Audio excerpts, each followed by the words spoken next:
मैंने आपको कल एक खबर बताई थी कि पाकिस्तान की सेना के एक पूर्व अधिकारी ने मेजर माफ कीजिएगा आदिल राजा जो बागी हो गया है, विदेश में रहता है, उसने कहा कि आसिम मुनीर ने, मतलब वहाँ की फील्ड मार्शल ने ये अपने डीजी आईएसआई को, वो भी आसिम मलिक, तो इसको टास्क दिया है कि भारत में आतंकवादी हमले कराओ अपने प्रॉक्सीज के जरिए। तो मतलब ये दो आसिम मिलकर एक आतंकी प्लान बना रहे हैं, आसिम मुनीर और दूसरा डीजी आईएसआई आसिम मलिक। दोनों के लिए लश्कर ए तैयबा और जैश ए मोहम्मद ये टूल्स हैं और इनके आतंकवादी वो जो चाहेंगे वो करने के लिए हमेशा तैयार रहे और उन्होंने भारत में कई हमले किए हैं। अगस्त में दिल्ली और मुंबई में आतंकी हमले का इन लोगों ने एक प्लान बनाया, ये आदिल राजा ने कहा। अब ये जानकारी पाकिस्तान का एक रिटायर्ड मेजर दे रहा है, जिसके सोर्सेज हैं वो कहता है आईएसआई में और पाकिस्तान की आर्मी में, तो उसकी बात को यूं ही इग्नोर नहीं किया जा सकता। कल ही मैंने आपको खबर बताई थी, आज मैं आपको आदिल राजा का बयान सुनाने जा रहा हूं। अच्छा, वो इंटरेस्टिंग इसीलिए भी है क्योंकि वो एक और पाकिस्तान के रिटायर्ड आर्मी पर्सन से बात कर रहा था और उसने कहा कि मेरे सोर्सेज ने बताया है कि आसिम मलिक को कहा है आसिम मुनीर ने कि हमला कराओ भारत में, बदला लो बलूचिस्तान में जो हमले हो रहे हैं उसका। तो वो व्यक्ति दूसरा पूछता है कि भाई आसिम मलिक ऐसा क्यों, आसिम मुनीर ऐसा क्यों चाहेगा, वो क्यों भारत के साथ रिश्ते खराब करना चाहेगा, और भारत तो कह चुका है कि भाई हमला हुआ तो मैं भी हमला करूंगा। तो उसका जवाब बड़ा इंटरेस्टिंग है, आप सुनिए। इस वक्त वन विंडो ऑपरेशन पाकिस्तान में आपको पता है कि वो अवेलेबल है आसिम मुनीर के जरिए या आसिम मलिक के जरिए, वो उसी को चलाना चाहते हैं। हमने पहलगाम के अंदर रिस्पॉन्स किया, जाके वहां पे लश्कर तैयबा वगैरह को छोड़ा और आजकल खुलेआम उनको इजाजत है पाकिस्तान में ऑपरेट करने की। पॉलिटिकल कवर के अंदर पाकिस्तान मरकजी मुस्लिम लीग के नाम से लश्कर तैयबा को इजाजत है। पहले उन्होंने एमएमएल नाम की एक पार्टी बनाई थी, उनको इन्होंने एक्सेप्ट नहीं किया, लेकिन पीएमएमएल को इन्होंने एक्सेप्ट कर लिया क्योंकि अब वही काम, और ये कोई नई चीज नहीं है सर। आपको भी पता है मुशर्रफ दौर से पहले टिट फॉर टैट रिस्पॉन्स होता था।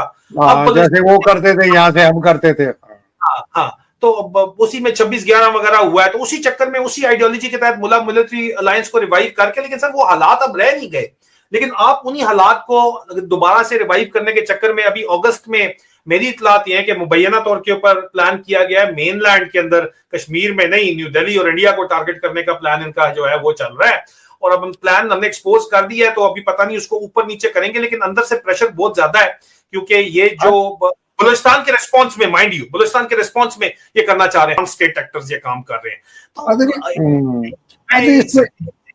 तो नॉन स्टेट एक्टर्स के जरिए पॉलिटिशियंस को पाकिस्तान में भी कंट्रोल किया जाता है और इनके ऊपर पैट्रनेज फुल फ्लेज आईएसआई और एमआई की है। सर मैं और आप फौजी हैं, हमें ये बात पता है, एज अ प्रूफ पता है, तो हम क्यों ये झूठ बोले दरमियान में, दो नंबरी फिर करें।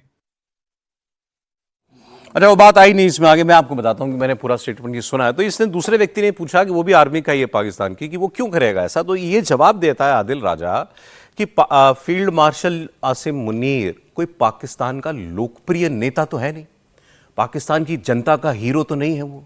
जनता तो आर्मी को पसंद नहीं करती, खास तौर पर इमरान खान के जितने सपोर्टर्स हैं, वो सबसे पॉपुलर आदमी है, वो तो अब दोबारा मोर्चा खोलने वाले हैं आसिम मुनीर के खिलाफ। इमरान खान जेल से बैठ करके जो अपनी बहन के जरिए या नेताओं के जरिए जो पोस्ट सोशल मीडिया पर करवाता है, वो क्या कहता है कि अब वक्त आ गया है इस मिलिट्री एस्टेब्लिशमेंट के खिलाफ खुलकर एक ऐलान जंग सॉर्ट ऑफ करने का। तो आदिल राजा का कहना यह है कि जनता के बीच में वो अलोकप्रिय है और अपनी आर्मी के उसके लिए कुछ मैटर अगर करता है तो वो ये कि मैं अपनी आर्मी और उसके जनरलों, उसके और अफसरों की नजर में मैं हीरो बना रहा हूं, और उसके लिए ये उसकी डेस्परेशन है कि वो भारत के साथ कुछ ना कुछ इशू क्रिएट करता रहे। ये सूट करता है उसको। मतलब हमारे यहां ये लगता है, कन्वेंशनल थिंकिंग ये है, भारत ने स्टैंड लिया, हमला होगा तो हमले का जवाब बहुत बड़ा होगा।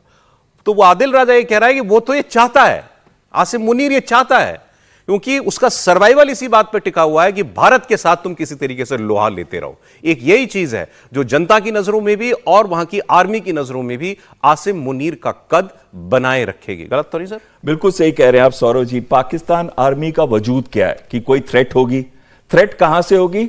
भारत से होगी। और थ्रेट के लिए कोई रीजन है? हाँ, कश्मीर है, वो तो उनका जुगलर वेन है, हिंदू मुस्लिम डिवाइड है, हिंदू मुस्लिम एक साथ नहीं रह सकते हैं, और वो बार बार इन्हीं चीजों को बोलते हैं मुनीर। और साथ में पाकिस्तान आर्मी एक बिजनेस है, वहां पे 1.5 लाख करोड़ का बिजनेस करती है, उनकी 50 में जो organization- टैक्स नहीं देती, जो टैक्स नहीं देती, बिल्कुल सही कह रहे हैं, और 2 लाख करोड़ की रियल एस्टेट प्रॉपर्टी के वो होल्डर हैं। इसको साथ में रखते हुए देखिए, जब भी पाकिस्तान के अंदर इंटरनल सिचुएशन खराब होती है, अब जैसे कि हम कल भी डिस्कस कर रहे थे, इमरान खान की जो पार्टी अब सड़कों पे आ रही है, पीटीआई, और वो एनकरेज कर रही है सबको कि 5 अगस्त को एक मेजर रैलीज होंगी, उसके बाद से वो कोशिश करेंगे कि इमरान खान को छुड़ाया जाए, और इमरान खान एक पॉपुलर लीडर हैं।